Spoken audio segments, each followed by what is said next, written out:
আমরা এখন থানসির উদ্দেশ্যে রওনা দিছি। থানসি আর 16 কিলো আলীকদম হয়ে ঢুকছি। তো এখানে এসে চোখ জুড়িয়ে যাওয়ার মতো একটা দৃশ্য, মানে যত দূর যায় শুধু পাহাড় আর পাহাড়, সবুজ আর অনেকটা ক্লাউডি, মেঘ মেঘ মেঘ একটা ভাব আছে। এখানে এসে মনে হচ্ছে যে আসলেই পাহাড়ে আসছি, এতক্ষণ যাই করছি।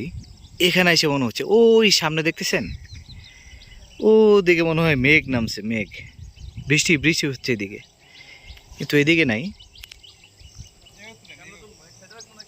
তবে আমরা অনেক খাড়া খাড়া পাহাড়, যেগুলা আসলেই অনেক রিস্কি জায়গা, সেই বাইক আমাদের অনেকগুলো গরম হয়ে গেছে। এই যে আমাদের বাইক, এই যে এটা গরম হয়ে গেছে। তো আমরাও এখানে রেস্ট করতেছি, বাইকও রেস্ট করতেছে, দুইটাই রেস্ট হচ্ছে। অসম্ভব সুন্দর। এর আগে আমিও আসছি, বাট তখন আসছি হলো ওই যে চান্দের গাড়ি আর কি, জিপ যেগুলো বলে ওগুলার থেকে। ওগুলাতে আসলে আসলে আপনাকে এখানে কখনো হয়তো বা রিকোয়েস্ট করলে অনেক সময় করে, আবার করে না।